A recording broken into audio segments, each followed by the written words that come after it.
And compare that to an old record album. The Sagittarius album with the planet Earth would have been on the like the first song, okay, of the album.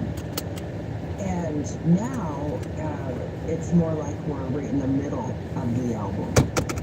And the middle of the album would have been the dead center of the Milky Way. So that's a type of perspective to look at it. That's a major difference in a lot of people's memories too, because in fact, back in the 80s and 90s, there were maps and t-shirt. Vibrational energy that the planet is receiving right now is just a little bit higher. You know, a lot of people think we might only have 5 or 6 senses, you know, sight, taste, smell, and so forth. But scientists are telling us, neuroscientists are telling us now that for sure there's 12 and perhaps up to 19.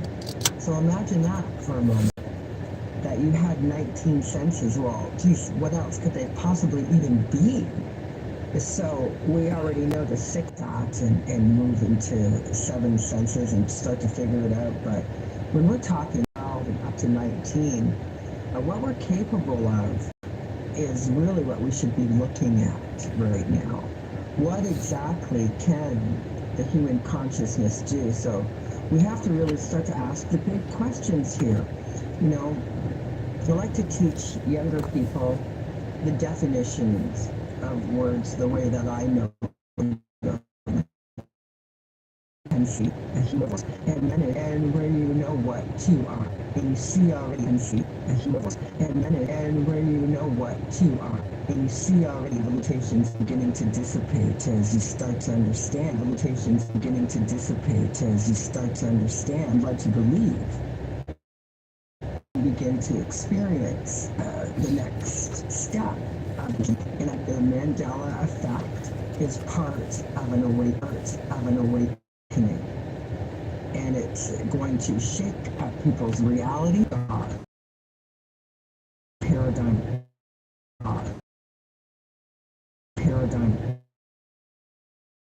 push past that and see what we're really capable of. And it can be disruptive to the mind, and it can throw you off and make you uncomfortable and scare you for a little bit, but it's okay, because you really do got to break a few eggs to make an omelet, and it'll only be messy for a bit, and you'll move through that into a higher way of thinking. And the Mandela effect is an opportunity for growth. It's an opportunity to challenge your reality, to challenge your definition of human and what you think you're capable of and what you think you're meant to do. And that question's about ascension. We are at a historical time in history. We are moving and breaking boundaries of all sorts. So individually, we need to empower ourselves and understand things on a higher level so that we can move forward without being controlled or manipulated or put in some box that will stifle the growth and the natural unfolding of humanity. So we're at a pivotal time right now, so we have to shake off any fear and really say, okay, well, so my consciousness is now expanded, being sort of woken up to this higher reality. So what do we do? You know, what is the next step? I'm sorry to interrupt you. So you're saying people shouldn't be concerned about this? You know, here's the truth. It is changing elements of history, but it's not history itself. So Kennedy was still assassinated. Whether there were 4 or 6 people in the car, Kennedy was still assassinated, okay?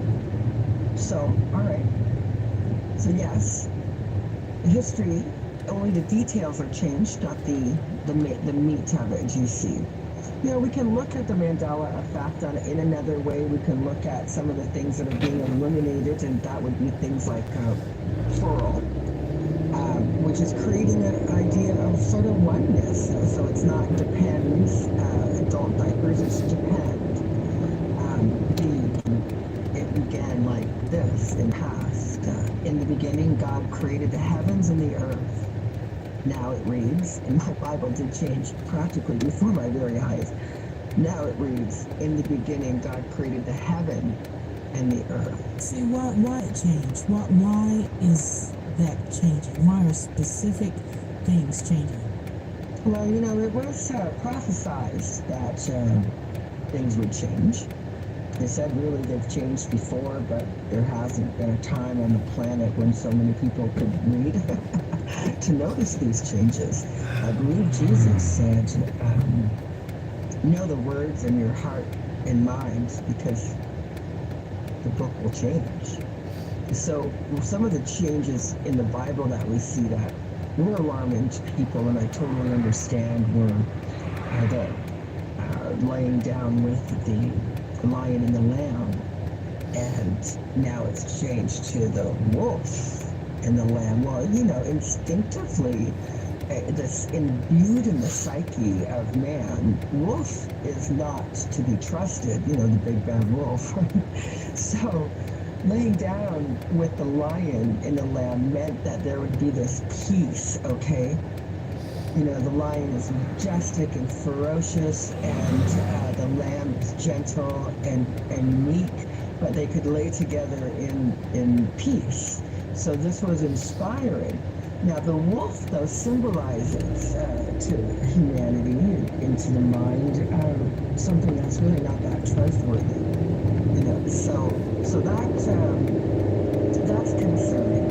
So when you see things like that, but that could also be a type of manipulation where you can look at things like Project Blue Beam, and where they can actually manipulate a person's brainwaves and change really the perspective on how they see things. This is called the psyops, or psychological operation that's done by the original drug company. So that's what is happening is that words are changing in books, and I did notice that in my own Bible. I'd always remembered the last book of the Bible being called the Book of Revelations. That too has changed to just Revelation. And I know that there are like 7 seals, not an expert. Just let me make this clear right now. Not an expert on religion or Christianity. It's just that I profess the faith in the Bible. And I know that religion has an open and confirming of the gospel that just says Revelation. So yes, we see that Paul has been taken away. So some people are saying, oh, that's an indicator of a collective oneness. So now we're moving towards oneness. I'm taking away the division of multiple heavens, so there's one big heaven for everyone sort of thing. So there is a positive way to look at some of those things. I can't see it with the wolf though. So that one is very concerning. There are other biblical ones too. And as an extraterrestrial abduction researcher, I had certainly looked at the story Ezekiel with him seeing a UFO. And I had read it out of my own family Bible several times, referred to it in some of my research. This Mandela effect sort of sweeps the world in this wave of change, and I go and check my book, and it now says, literally says, a metal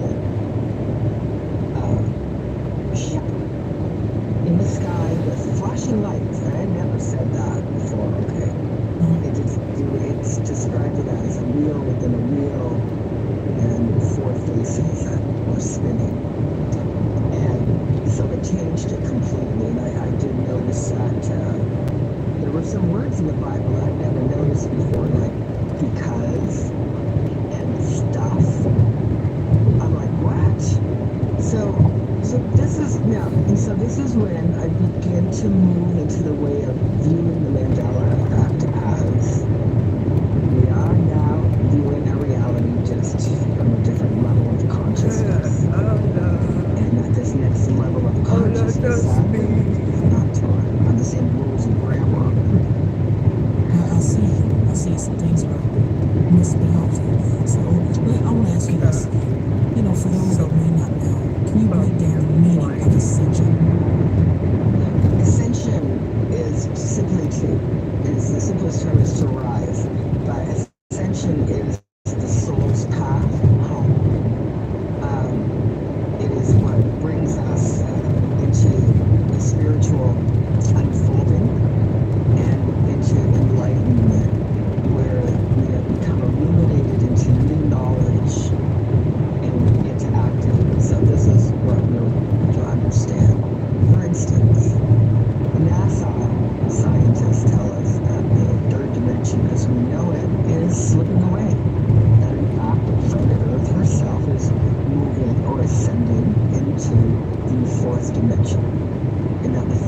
dimension will be short-lived. We won't be hanging out in the fourth dimension for millions and millions of years. It'll be a short-lived time. So it'll be a time when humanity has got to learn some control of their minds and thoughts.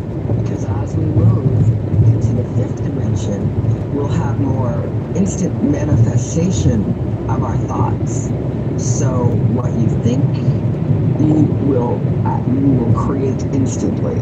This is supposedly the part of the path of ascension. And NASA kind of proves part of it when you see where the planet herself is ascending. You can see that we could be moving into the fourth dimension. And so my outlook on it is to, take the opportunity to self-correct, to check in with yourself and put your thoughts on the table and see what's true and real for you. Question that, own, take responsibility for everything that's happening in your life. Just look at it as an opportunity for growth. Because actually, it's really all it is. In the end, if it's not, a person becomes stagnant. So you don't want that. So everything that happens we use as an opportunity to grow. And that's really kind of what's happening. So it's a great opportunity, this Mandela effect, for people to check their reality. People are checking their reality anyway.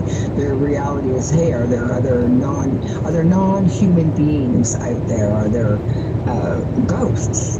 They're interdimensional and extraterrestrial beings, and we're answering to this reality as we're taught in school. That's pushing it. And then your reality expanded, your consciousness can expand, moving to a higher way of thinking, faster, more rapid thought processes. And that's sort of the path to ascension as well. So growth at a pivotal time, because everything is changing. And history, life is malleable. What we thought was engraved in stone might not necessarily be true.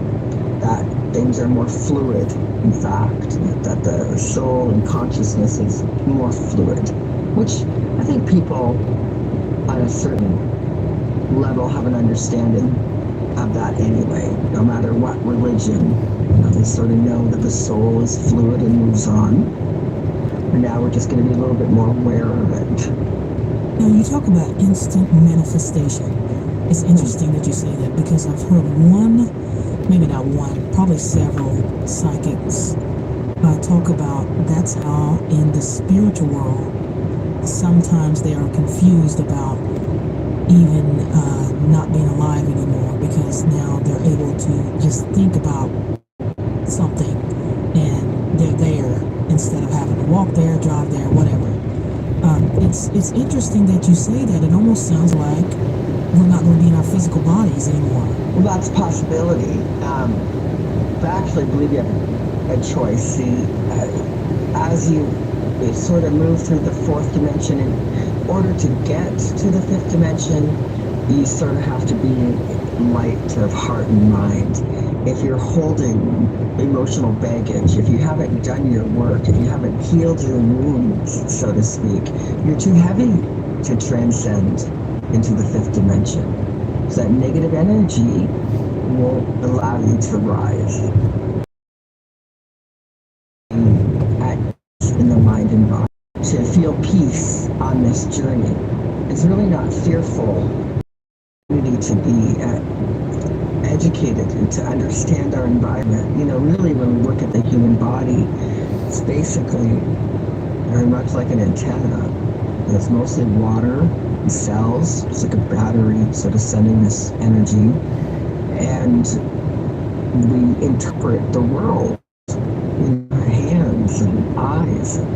It's just a big antenna. We're just interpreting our third dimensional world right now through the body. Our consciousness chose to experience the third dimension embodied like that. So as we move into the fourth dimension, we'll quickly learn to, heal our hearts and minds. And it's really not so bad, because you can really heal anything happened, anything that's ever happened, just really simply by starting with self-acceptance. To just accept the fact that, we are living in a planet of duality, so there's good and bad in everyone. And everybody can be subjected to making errors. Really, everybody deserves a second chance, us included. You begin to accept yourself, that the good, the bad, and everything. When you look to others, you don't have to feel inferior or superior, because you know that they're just like you. You see, we're all very much the same that way. But it's only through self-acceptance that we lose that desire to feel superior. And with acceptance, feeling confident in who we are, we don't feel inferior. And so with self-acceptance, self-love, we begin to have what is called self-mastery, which is mastering our emotions. E in math is energy, emotions, energy in motion. We begin to become masters of that. We have self-mastery. We don't let our emotions take over us. We practice equanimity, the ability to be calm during chaos. And then we move into self-actualization. Literally living, creating the life that you see in your mind, creating the life that you desire and living that right now. That's personal empowerment. Those are the steps to personal empowerment. Whenever your mind and psyche is put to the test, things like the Mandela effect, then put yourself right on that path of personal empowerment and fortify the consciousness, because you know what you know. You remember what you remember. And just for the record, misremembering doesn't work en masse. Millions of people don't remember something wrong. They have their own personal mismemory, but certainly not a joined one. So you can just debunk that idea right out the window, because it's ridiculous when I see people going, "Oh, you're all wrong." Well, I have a little bit more confidence in that, and I trust myself and my memory. And if I don't really know the particular Mandela effect personally, and I don't have personal strong memory of it, then I will rely on other people's when I do the research. But it does help me to stay more focused that way. Yeah, things are definitely changing. Come on, who would give the Scarecrow in The Wizard of Oz a gun? Right. That was freaky to me. Yeah. Seeing that. Give the brainless guy a gun? Come on. That was unbelievable. I'll tell you what, we have more on this fascinating discussion on the Mandela effect with Lori McDonald right after this.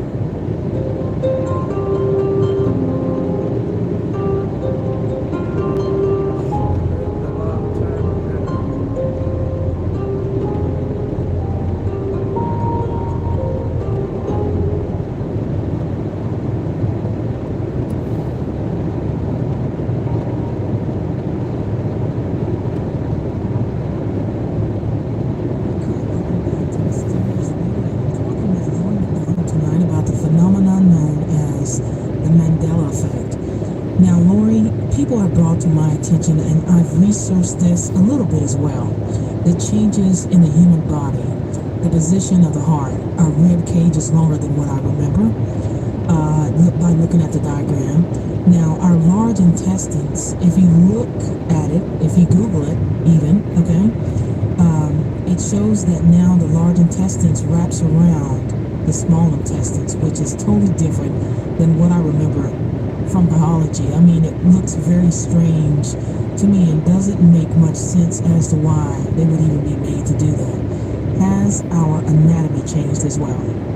There certainly are a lot of people that believe the anatomy has changed, that the sternum is wider and thicker to support this new rib cage, that the kidneys are up higher under the lungs. Yes, and again, then this is where I think that our consciousness has shifted into that alternate timeline where, other things were different, like the sky was blue, where we always have a gray sky. Now we have a silver sun as opposed to a yellow sun. We have all types of new animals. Now I'm from Windsor, Ontario, Canada, and out there. And now all of a sudden they're saying, Southern Ontario, that there are 15-foot weeds that are deadly, that can blind you and burn you. And I'm going to tell you, I grew up there as a kid and went out to play and camped and did all sorts of things that kids do back then, and ran wild in the streets. Streets were safe. Streets were safe then. And dogs weren't on leashes. There were no seatbelts in cars. So, yeah, there's somebody at one point would have told me, and by the way, Lori, when you're going out to play, watch out for those 15-foot deadly weeds. So yeah, there's these changes, and I'm going to just give you another one. Geographically, I recall there being an island to the west of Australia, and just interestingly enough, that island was visited by a teacher I'd had in the 4th grade. I remember her showing the class on the map that rolled down over the chalkboard, and she had said that she had visited that she was from the United Kingdom, they had gone to Australia, and from Australia they had gone to this island, and I was fascinated by that. And I've seen the island appear on globes and older movies, and I turned on the old Andy Griffith show, and little Andy gets sent up into his room and closes the door, and I pause, and there's the globe back in the 50s or 60s, whenever that show was on. And during my research, I was researching that show particularly for Mandela effects, and I found the globe, and it has the island to the west of Australia. That's also where the Malaysian airplane went missing. It's where they started their search party from. And so perhaps there is a thinning of the veil. Maybe that slips us into the alternate timeline. We've had lots of airplanes and boats and things appear and disappear on the planet over time. And so when we're looking at this Mandela effect and some of the changes, we do have to consider, all of the other possibilities, right? And some of these are artificial intelligences. There's one in mind that I would mind called Alice. This is a type of mind control, and Alice is an acronym for Artificial Linguistic Internet Computer Entity. And Alice is also, through the Department of Defense, an acronym for Automated Logistic Integrated Computer Extracts. Alice is also an acronym used by CERN for a Large Ion Collider Experiment. So that would all indicators of artificial intelligence. So when we go back to CERN here and say they had this quantum computer, this D-wave computer, and we understand that there are parallel realities, parallel universes, and we have to assume that they have a quantum D-wave computer.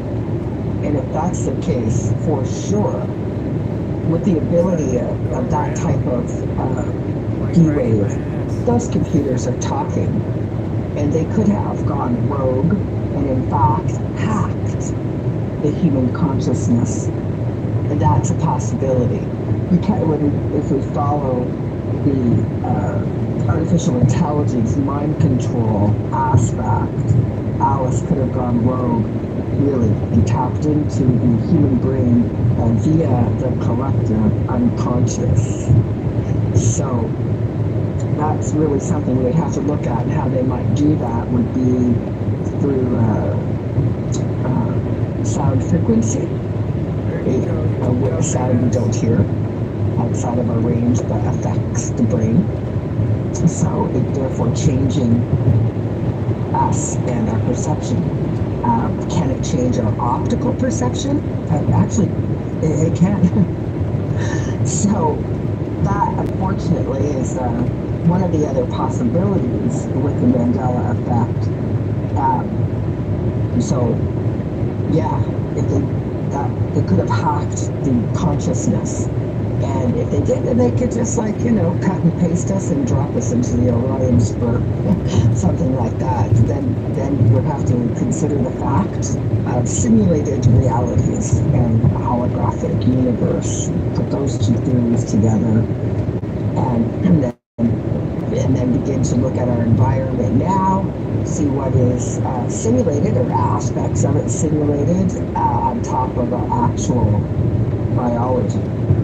So it's very interesting, the Mandela effect, but there are changes. I did talk to someone, a medical professional, doctor, who said, man, don't know what to think. It's not what I remember learning in med school when we were talking about the placement of kidneys. So that's just sort of mind-blowing. This is all very mind-blowing. And it is. It really is. And you know what, Lori, I have something that I want to send you. I wish I had sent it to you before we did this interview.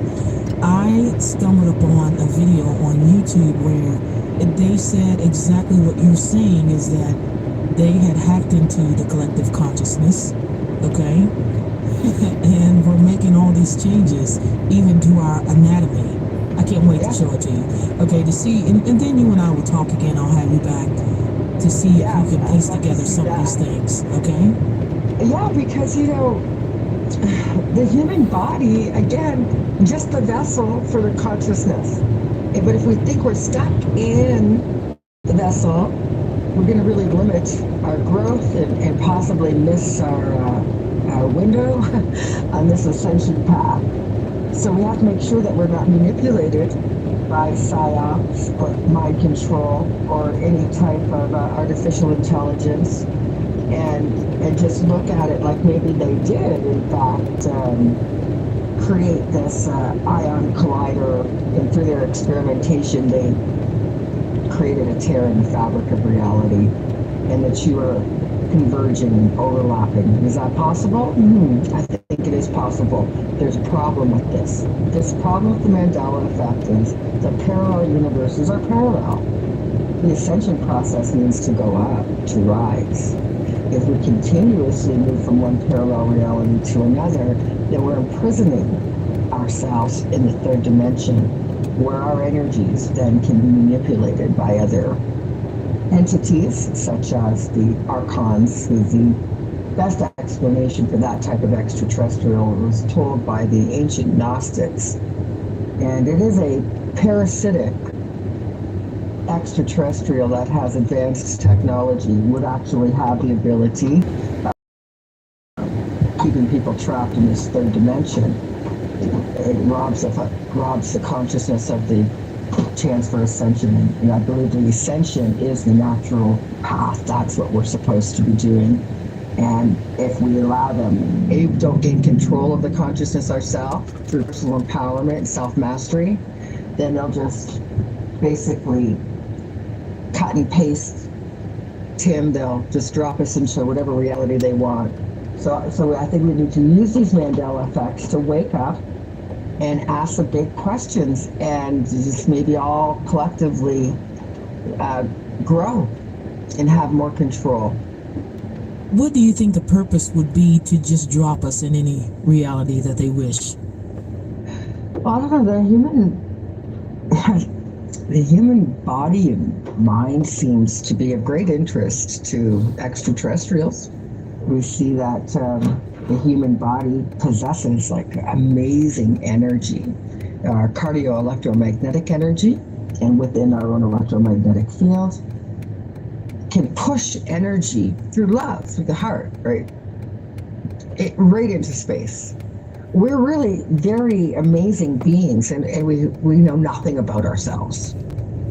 And nothing about ourselves at all, because society has just been put into a school, conformed to a particular way of thinking, and they think that what they're supposed to shoot for is, say, a big house or a nice car or lots of money, and that this is going to make them okay and happy. And I'll tell you right now, every one of those things are external. They're outside of your true self.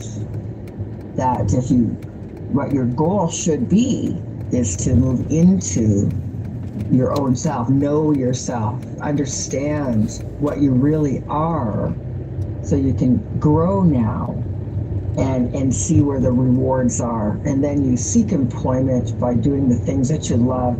And you have to adopt the attitude that, things are enough. You have enough. You had enough to eat, and enough to get by this month. You've had enough sleep.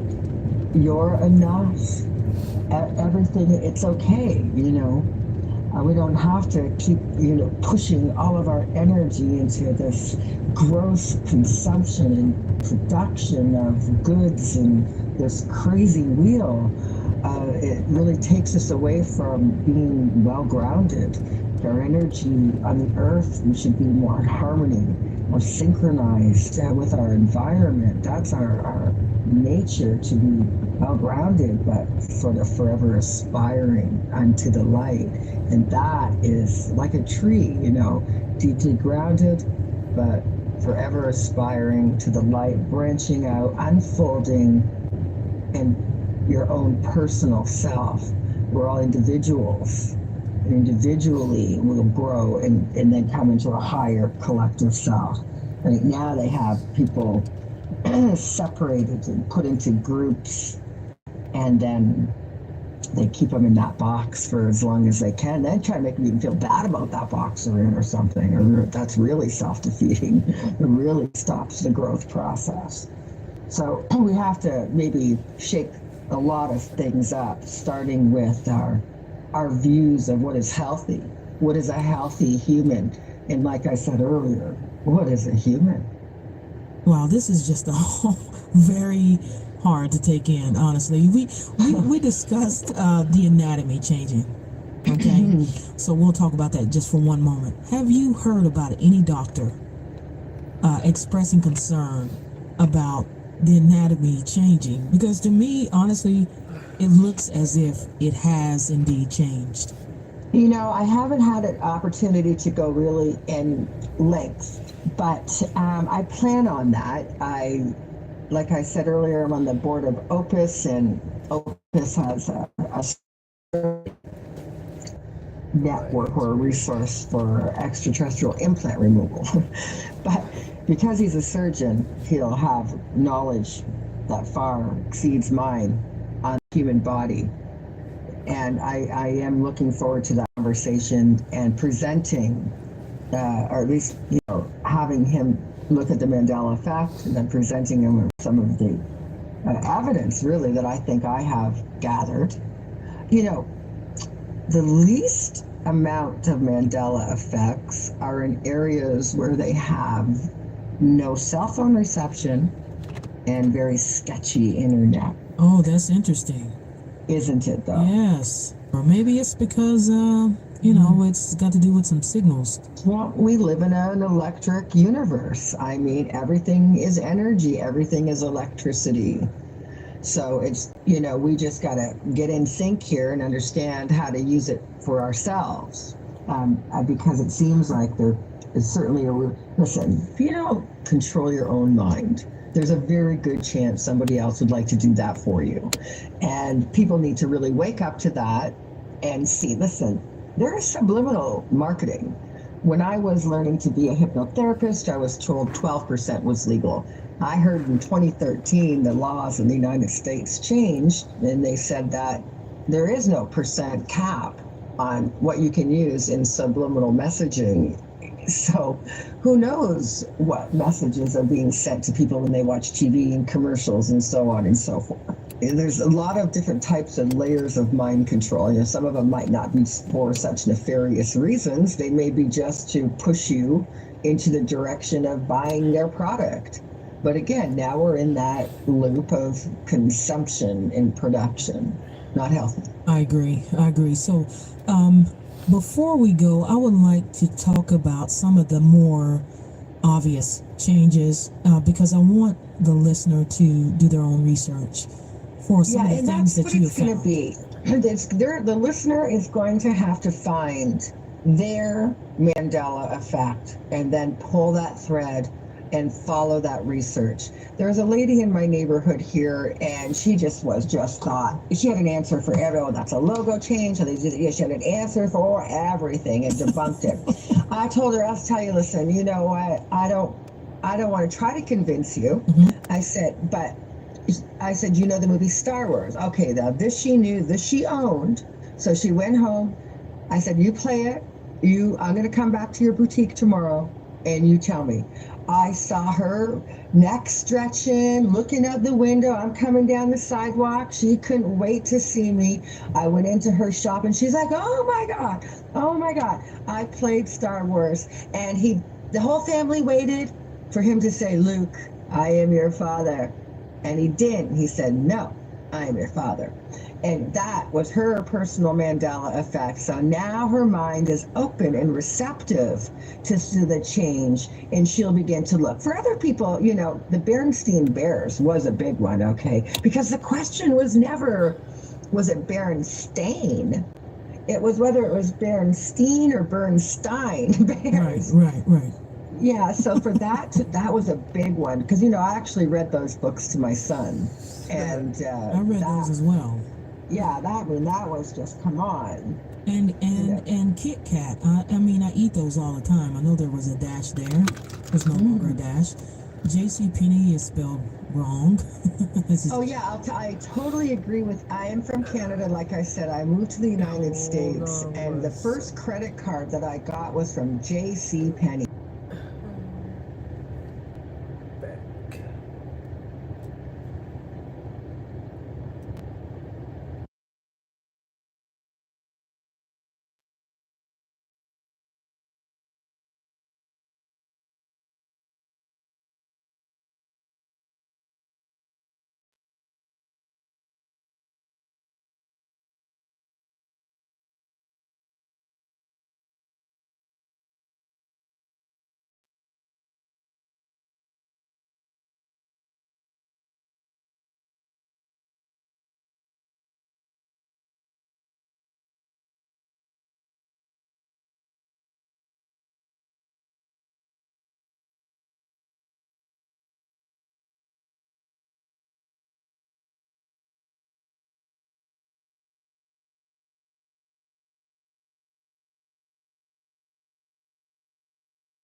credit card, right?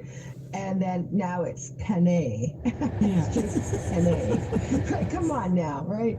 So for sure, that one definitely, well, even Oscar Mayer, I know that my Maloney had a first name, and I know that the last name was Meyer. I know that. So that one's kind of mind blowing. But then there are the other people who are going, no, it's always been Oscar Mayer. Well, then if it was always Mayer, why are we saying Oscar Mayer? And I don't know, Tim, if you're familiar with the McDonald's fast food chain. Some people claiming that it was McDonald's. A lot of people saying that in memory of it being McDonald's. And here's one for your listeners. Why is it called a Big Mac? Why isn't it a Big Mick? Unbelievable. Yeah, as a 6-year-old, I remember it McDonald's. You know what? I want to ask you this, and I'm very curious. I want to get this out now. For the people, I've noticed some, for me, famous people. Some of their names have changed, like Reba McEntire. Her last name was never spelled Mcentire. It was spelled like something weird, like McintYre or something like that. Now, for these people who have names that are obviously changed, to some of us, do they not know? No, this is for them. They're in their timeline. That's their other doppelganger that we would call the residual effects of the Sagittarius timeline. Steven Seagal, Bruce Springsteen. And hey, I was a fan, still am. And Steen? No, I don't remember it that way. So, that one, lots of name changing there. But they don't, it's not different for them because they're in their timeline. So there's not a right timeline or a wrong timeline. There's simply an alternative timeline. I'm beginning to believe that we have an alpha consciousness, that our alpha consciousness is just having this particular perspective. We're here right now in this Orion spur to wake up other people, to let them know, hey, you're more than you think you are. Your consciousness transcends space and time. You have the ability to push out and view things from almost anywhere in space. So why not a different timeline? It's an opportunity again for us to really learn of what we are. And I say that because, I work with contactees and, they're receiving telepathic information. And I've come to the conclusion that everybody possesses the ability. No, everybody is telepathic. They just have so many man-made blocks in front of them. So when they start to move the blocks away, their telepathy will just flow. I mean, we've all had those incidents where they're thinking of somebody, then they text you. Or the phone rang and you knew they were just going to call because you were thinking of them. Well, they're obviously thinking of you and your thoughts connected telepathically. And we're moving into this way. We've been learning that our thoughts have power. Words have power. Thoughts have power. They're emissions. They're measured in what we call ergs. They literally are coming out of your head. When you're in the ER, you smashed your head, they hook you up so they can read your brainwaves. They're just converting them onto a chart so that they can read them. Those brainwaves are there anyway. Where do you think they're going? Going into the mass consciousness, and they're moving into falling under the laws of life attract life and become collective consciousness.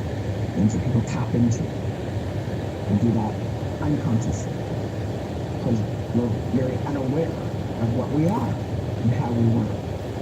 So the Mandela effect is a huge wake-up call for people to realize that they are far more capable and possess far more power than they might ever have been told.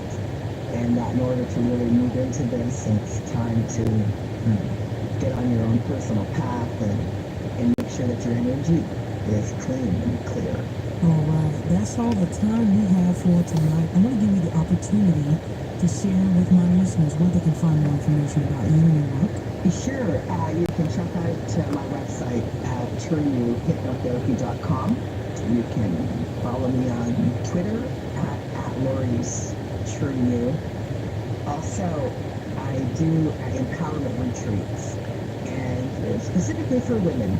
And I have another website called femininegoddessretreats.com. In fact, I have a retreat coming up February 28th through March 5th on Kona, Hawaii, where we're going to give people back their power. Awesome. That was great, and I really enjoyed our chat tonight. And thank you for stopping by Mysterious Radio. Thank you. It's been my pleasure. All right, my special guest, Lori McDonald, and her website is trueyouhypnotherapy.com, and I will have all the links in the show notes. I want to thank my producer tonight, Ken, and the Mysterious Radio team. I'm your host, K-Town. I want you to have a great night, and I will see you next time on Mysterious Radio.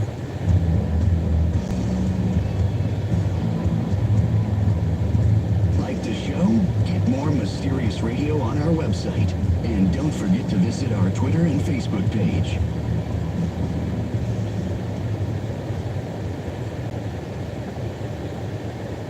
Every journey starts with a dream, and all dreams come with a price.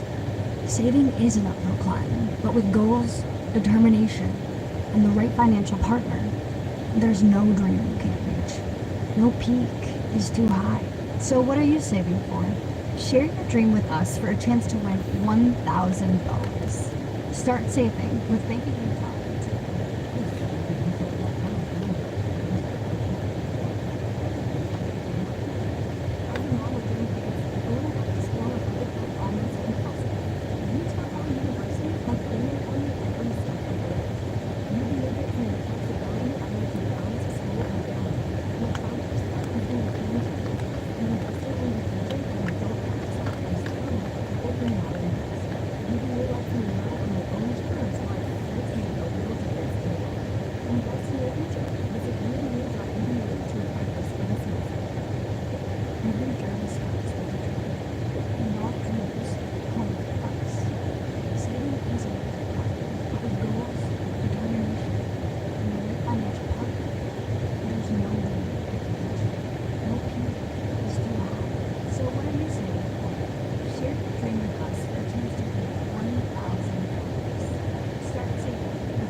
It's the goal of many exists, but wouldn't it be great to physically capture a UFO and examine it? From Japan comes the story of a group of young boys who claimed to have done just that. According to them, it was a small taxi couple that eventually managed to escape them, but not before they were able to make some detailed drawings. The story made international news and is still discussed today. Japanese researcher Otaku Papa wrote a well-researched six-part series about the case titled Amazing Japanese Boys Who Captured a Small UFO in 1972 and published on his site, otakupapa.net. The story is told by Otaku Papa, begins with a report by 8th grade middle school student Michio Seo that at around sunset on August 25th, 1972, he had seen a small strange object flying around the right side. According to him, it would move instantly from one position to another, as if it were teleported. Sale went home and told his friend, Yasuo Mori, what he had seen.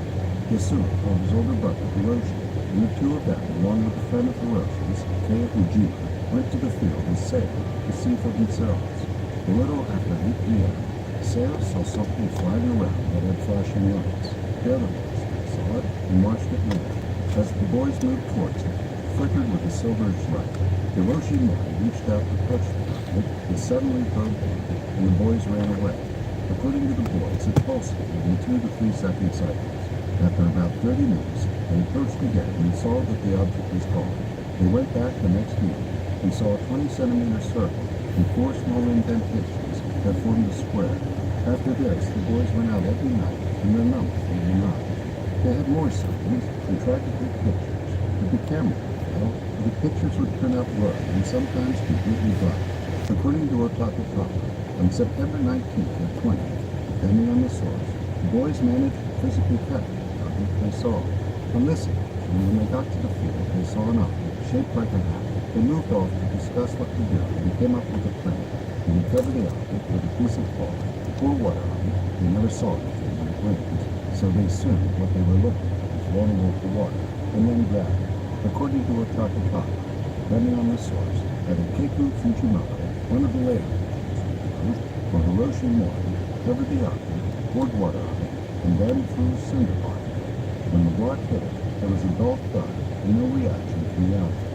Either Fujimoto or Mori, fearful of radiation, picked the object up with the head of his school uniform. The object remained inert, and the boys decided to take it to the Mori's house. There, they examined it and noted that it seemed to be made of cast metal that was lighter than one might expect and strong. Ojima weighed, measured, and sketched the object. He came up with a weight of 1.3 to 1.5 kilograms, a height of 7 centimeters, a diameter of 18.2 centimeters, base, and 6.5 centimeters at the top. On the bottom were the circular grooves resembling those in the photograph record, and a design that seemed to depict plants and birds. In the center was a square that looked like it might be removable, with a grid pattern of holes. They tried prying the square out, but were unable. They hit it with a hammer, and it didn't even make a scratch. They were able to look through the holes and saw something like radio parts inside. Before he went to sleep, Hiroshi Mori put the object in a plastic bag that he then put inside a knapsack. He then tied the mouth of the knapsack with string. In spite of his efforts, the object was gone when he woke up. They found the object again, and this time Hiroshi Mori made a mark on it with oil-based ink to settle the argument as to whether they were dealing with the same object. When it disappeared for the second time and was once again recovered, the same mark was there in the object.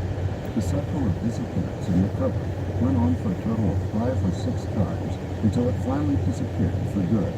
Starting the journey to become a nurse can be confusing, but the first step is surprisingly simple. Join us at Baylor College of Nursing's upcoming open house. You'll get to meet advisors, current students, and faculty. Plus, learn about the personalized student support Galen offers to help you succeed in nursing school. RSVP now for our open house on Wednesday, February 12th from 4 to 6 p.m. by visiting galencollege.edu/Salt Lake City. 2 prominent Japanese astronomers, Tsukuma Seki and Koichi Ike, became interested in radios. Seki was known for his discovery of 6 comets. In 1972, he was a radio personality with Kochi Radio Broadcasting. One of the boys, Sadao Fujiwara, called the radio station to tell Seki their story. A female producer answered, took a message, and passed it on to Seki. Seki was intrigued, called Ike, and asked him to investigate. Ike interviewed the boys and came away impressed. He provided Seki with his recordings of witness accounts and his pictures of the site, and Seki suspected a hoax. Seki went to investigate himself. He came to believe that the boys were telling the truth and published an article in an astronomy journal. This brought the story to the attention of the media and other UFO investigators and was treated as a genuine mystery and was told and retold for almost 40 years. Then, in 2009, prominent Japanese researcher Kenichi Nashimoto re-examined the case. Nashimoto interviewed Keiku Fujimoto, and he stuck to his story. The According to researcher Junichi Yao, Fujimoto was the first boy to handle the object and had at one point taken it home to show his parents. According to Otaku Papa, Fujimoto's father, Matsuo, recognized it as being a cast ashtray. Nashimoto discovered there were garbage dumps and a casting factory in the area and speculated that the boys had found an ashtray in a dump, filled it with radio parts, and made up the stories about it. He published his conclusions in an article titled The Impact of the UFO Capture Incident in the 2009 book, The Complete Book of Japanese Weirdness. Nashimoto's article didn't put an end to the story, and Hiroshi Mori stuck to his version of the facts during an interview for the April 2014 issue of New Magazine. Then in 2017, Tatsuya Hando, founder of the Association for Skeptical Investigation of Supernatural, had an article about the incident published in the book UFO Chicken Chronicle of UFO Incidents. Hando started his investigation by looking into a statement by Matsuo Fujimoto that he recognized the object as being an ashtray that was painted silver and that he thought the whole thing was a prank. Hando went to antique stores and auctions, and then in April 2017, he found a cast ashtray on Yahoo Japan auctions that looked very much like the boy's UFO. While it was a little larger than the boy's object, it had circular grooves and a lid with an image of a tortoise and a crane on it. He also found one with a bank logo on it. Another researcher, Ikuri Sakuragi, published a picture in 2020 of an ashtray he found on Yahoo that was almost the same as the Kira object, but was missing the square piece of metal with the holes. Despite the evidence that the story was a hoax, Otaku Papa argues it's still too early to jump to the conclusion that Kira's UFO was a hoax.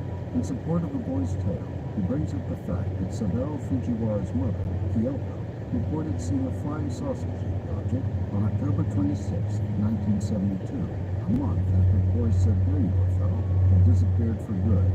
Also, according to him, there were other sightings in the area around the time of the incident. He asks, "Qui bono?" and closes with some speculation in the form of a science fiction narrative. In the narrative, he imagines that aliens have had a drone of theirs captured by children on another planet prior to the Kira incident. To ensure that children who might capture one in the future won't be believed, they made the Kira drone resemble a commercially available ashtray. To find out more about our guest and all others, please visit our website at mysteriousradio.com.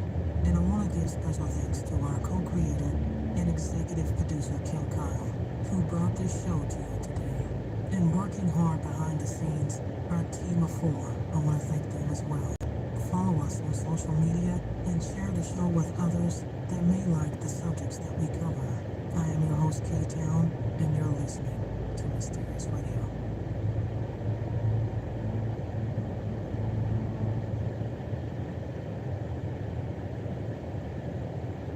Every journey starts with a dream, and all dreams come with a price.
homicide, cleared 356 by arrest.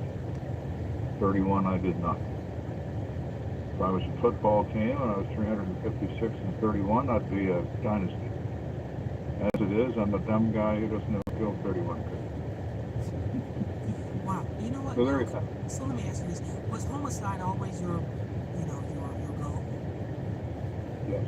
Homicide was my goal, was my only goal. That's what I wanted to do. Now look, 31 you couldn't solve.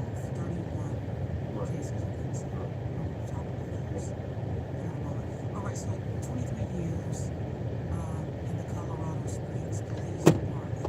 Did you do okay? And then you spent 21 years in the homicide detective as a commander. I see that. Okay, I'm going over my notes here. All right, so let me ask you something. Have you ever worked in any other police department? no, it's the only one I ever worked on was Colorado Springs. Okay, so let's talk about you and how someone even begins to handle some of the things that you've seen. And I know you guys have to have your emotions on the back burner, but how do you really handle seeing some of the things that you have to be involved in? You suffer from PTSD just like anybody else. I do. I still do. I always will. You cannot unsee what you've seen, no matter what anybody tells you. It's a price you pay for the work. The difference in police work is that you have no time to process it, no time to debrief from it. You walk out of a call or a situation where you just saw or you did something that was absolutely unspeakable, and before you have time to think about that, you're on your way to the next situation, and the next, and the next, and the next. So And that happens over a period of years. do you have to take time? Like, do you guys have to set aside time to process this with some type of therapist or no? There is no time. There are no therapists. None of that exists in law enforcement. Law enforcement's attitude has always been the same. Suck it up. This is what you raised your hand to do, and this is what we're going to do. The way it is. The way it is. The way it always was, the way it still is. And there is an expectation of your performance, period, the end. So you deal with it because you must. Now, I didn't deal with it well. No one does. My wife will tell you, I have only one wife in high school. We've been married for 53 years. She probably should have shot me in the face a long time ago, but she didn't. I would come home from work and I would be sullen and quiet and unresponsive. She put up with that. She is a saint. I was of the mistaken impression I should not burden her with what I was going through. And that was silly because it just hurt us. I mean, it hurt her. And finally, when I retired, I felt like somebody lifted an aircraft carrier off my head. I didn't walk out of that room, I floated. And then it took me 2 years to lose the venom that I had acquired. And I was at my kitchen table, and Kathy, my wife, looked at me and said, "Oh," I said, "Well, in case you haven't been paying attention, I've been sitting here for 2 hours. She says, "I know, but you're the guy I married again." And I thought that was very nice. It had to be very hard, very, very difficult for a wife to deal with her husband, having to go out and see these things and do these things all the time for years and years and years. I commend you, both of you for making it, to the end of your retirement. And I wanted to ask you about Homicide Hunter. How did they approach you to start that series? Well, they came to me. I certainly didn't go to them. And actually, I tease Kathy all the time. It's my wife's fault, which it kind of is. There was a guy who was a photographer for news in Colorado Springs. He had interviewed me at crime scenes a number of times as a reporter. He got very tired of the news, and he moved away from news and became an editor and moved up in the business and became a producer of television programs 20 years later. And he wrote me a letter. And I was retired. I was already retired. He wrote me this letter, and he said, I've got this idea for a cop show, and I think it'd be perfect and fun. So my wife read it. She said, you should call this guy. I'm not calling him. No, you should call. No, I don't want to do that. And no, I don't think it's even for real. Who is this guy? I don't know this guy. I don't know. Finally, she said, look, what else is he doing right now? He said, looking out the window. I said, everybody has a phone here. So I called him. And I went to Denver in the studio. And he said, I want to put you on camera for a little bit, and I just want to see how it goes. Okay. I sat down. I sat down. What do you want to talk about? And he looked at me and he said, tell me about murder. Okay. So I did for like 15 minutes. And I stood up and I said, is that what you had in mind? And nobody said anything. And I thought, well, this didn't go well. So I said, so is that what you had in mind? Oh, yeah. Oh, yes. That's exactly what we had in mind. So anyway, one thing leads to another. And I wind up with a contract with Discovery Incorporated. And I'm going to be on television, for God's sake. So when I went to film it in Hollywood, in California, they dropped 50 pounds of paper in my lap. And I said, what is that? Well, that's your script. Did anybody tell you I'm a policeman? I'm not an actor? Well, yeah, but these are what you have to say. I said, no. What I have to do is pay taxes and die. I don't have to read that. I got over playing dress up when I was 5. You should have too. And that really pissed him off, which I meant to do. I meant it to piss him off. And he said, well, I said, I'll tell you what I'll do. You turn that camera on, and I'll tell you about this murder case for 15 minutes. You don't like what I say? We'll talk about your documentary. All right. And he's ready not to like it. We did it for 15 minutes. I said, and we don't need that script. You just go ahead and do what you're doing. Fine. And there's never been one since. Except they take out the profanity, which I don't understand. Profanity is the language of the street. But that's how it started. When I started looking to transfer into a bachelor's program, I knew I needed more than just lectures, and Utah Valley University really stood out as the perfect fit. UVU gives me the hands-on learning and supportive community that make my education something I actually enjoy. It's a place where I can invest in my future, whether I'm learning online or on campus. At UVU, I'm discovering my potential in a way that's true to who I am. You can be you at UVU. Visit uvu.edu to apply for spring semester. If you're a maintenance supervisor for a commercial property, you've had to deal with everything from leaky faucets to flickering light bulbs. But nothing's worse than an ancient boiler that's lived in the building since the day it was built, 50 years ago. It's enough to make anyone lose their cool. That's where Grainger comes in. With industrial-grade products and dependable fast delivery, Grainger can help with any challenge, from worn-out components to everyday necessities. Call, click Grainger.com, or just stop by. Grainger, for the ones who get it done. At Smith's, an annual Boost membership just got even better. Now you can choose from Disney Plus with ads, Hulu with ads, or ESPN Plus on us when you sign up. Plus, enjoy unlimited free delivery, double fuel points, exclusive offers, and free items. Sign up for a Boost membership today. It's an easier way to save, including new streaming options to relax with, while we deliver your groceries. Smith's, fresh for everyone. Restrictions apply. See site for details. At your job, do you ever have to deal with a nose roller? How about a snub pulley? Well, if you're installing a new conveyor belt system, dealing with the different components can sound like you're speaking a foreign language. Luckily, you've got a team ready to help. Grainger's technical product specialists are fluent in maintenance, repair, and operations. So whenever you want to talk shop, just reach out. Call, click Grainger.com, or just stop by. Grainger, for the ones who get it done. My name is DJ. I was injured in a car accident. I called Siegfried and Jensen because the insurance company was trying to take advantage. Siegfried and Jensen were great at making sure that I was taken care of. Here for you whenever and wherever you need it. Siegfried and Jensen.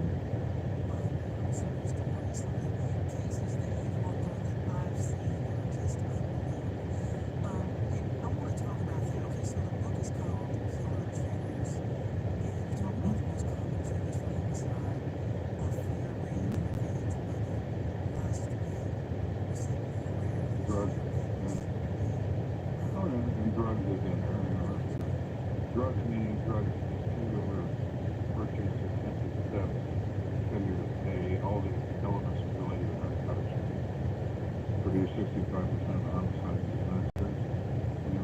insatiable desire for drugs.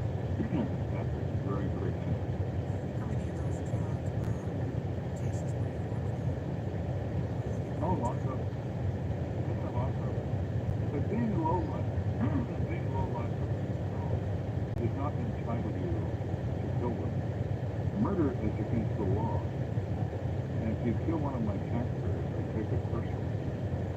It made no difference to me, worthiness of the victim. Victim is a victim. They're entitled to justice and to their day in court, even though they'll never know it.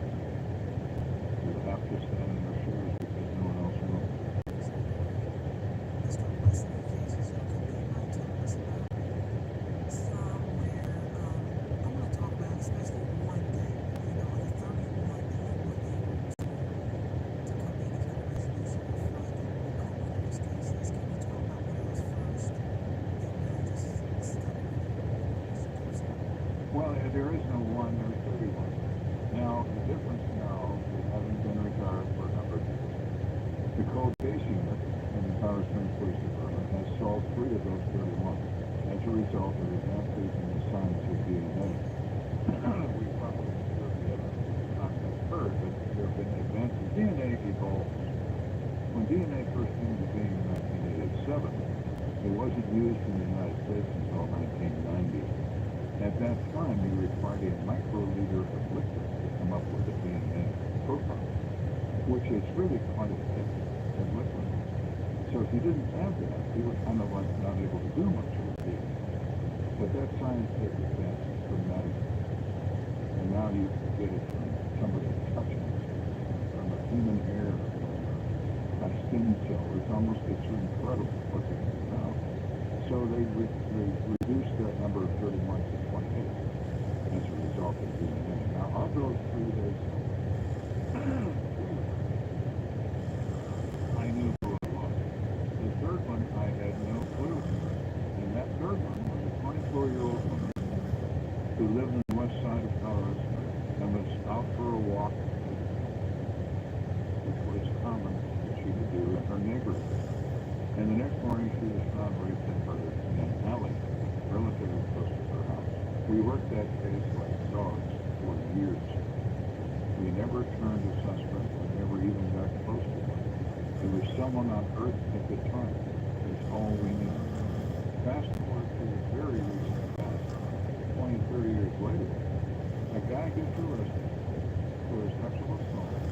They take a DNA sample, and by routine, both his units use the evidence in that girl's murder. And it turns out, at the time that crime had occurred, this guy was 15 years old and was traveling on a tour of the West with his mother. He was from another state, he was not from that area. And they were staying in a hotel, he and his mother. His father was out available and gone or whatever. And during the night, this kid gets up, sneaks out of the room, looking for someone, a female, to attack, and he finds our victim. And he attacks her, strangles her, and rapes her, and goes back to the motel room and goes back to the bed. Which is precisely why he was never located. He was a stranger from another land who happened to be in our area for one night only. But as a result of his continuing criminal activity, he becomes discovered by the DNA science. And he pled guilty to first-degree murder. He is in prison for what remains of his life.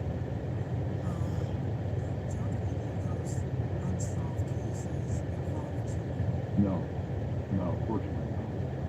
Jordan was the toughest. The mother has a 12-month-old sister.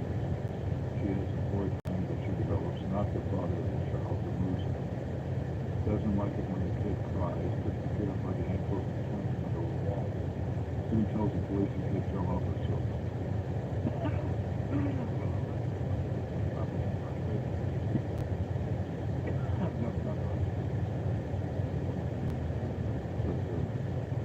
Those are absolutely awful.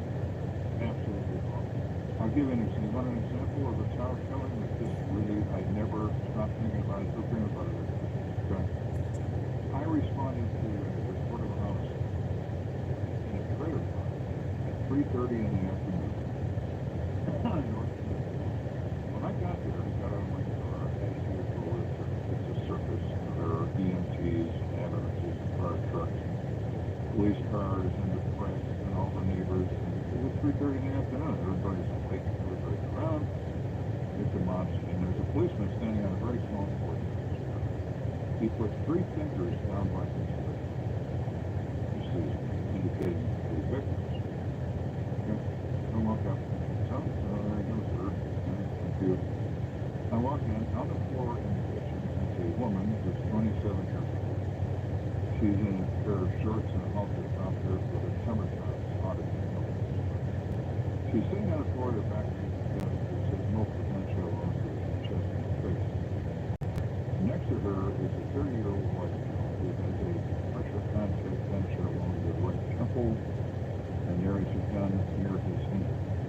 He's also deceased. I look around and see 2 of this officer. I said, you said there were 3. He said, down the hallway to your right. First bedroom on the right. Okay. I get halfway down that hallway and I say, sir, what? It's a fit. Oh, I said, he's what? Alright.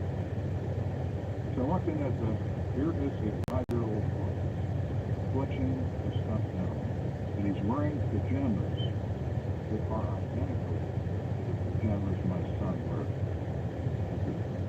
He has 3 gunshot wounds to the hip, and he has bled out.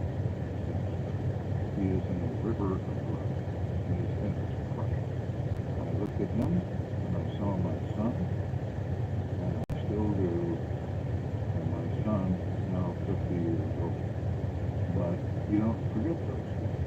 The worst of that is, what could you possibly say or do at age 5 with one of my nothing. Your old dad is everybody they pick it away. And then he eats the gun. He writes the typical note, quoting passages from the Bible and God do this. There's no way he can carry on. I honestly believe there's somebody out there that writes these notes that they all say the same thing. There's always religion involved. There's always this and that. And it's like, you, our hero, here he is, playing his game. Too bad we can't wait about you and kill him again. Here he is. It is right. But on another, you give me an idea. You depress these feelings, stuff them down inside somewhere, so you don't have to look at them, feel them, and think about them, and deal with them, which is the absolute worst thing possible. But that's something that people of my generation were raised to do. You're supposed to be stoic, and you're supposed to handle all this crap, and be a man, for God's sake. You should act like that. Well, anyway, I'm in my office, minding my own business, and the district attorney called me and said, hey, can you come over to court and describe the process of the medical legal autopsy for my jury? I said, call in the coroner. You're in Colorado, they're medical examiner. To the doctor. Call up. Well, they're all no, they're not. They know what he's trying to avoid saying expert witnesses. They try to find an auction hours for the court. So, you don't want to do that. So get into it. Now in Colorado, you can anoint someone as an expert witness if you can demonstrate to a judge, only to a judge, not a jury, demonstrate to a judge that you know more than the average lay person about a particular subject, and the judge will allow you to be classified as an expert witness. And it doesn't matter if you're a house cleaner or a drywall guy or a doctor or whatever. So the DA says, call down to the court and find out how many autopsies you've attended, and we'll use that number to qualify you as an expert. You explain a medical legal autopsy to the jury, take 30 minutes, and you're out. Okay. So I called the court. She's a young girl that works with a public personality. She works in the morgue, but she's got this public personality. So she answers the phone. How about the county market? I said, Candy, can I help you? What's your name? Oh, hi, Candy. They all know my voice. Can you? oh, sure. She took all the page on her computer. And she said 528. I was stopped at the phone. I knew it was a lot. I didn't know it was that many. And I kind of was sorry that I now knew that. And I said, well, I'm sorry. And I went over to court and did the thing for the view. Joe, let's talk about, you also talk about the combinations of those triggers being involved. Oh, sure.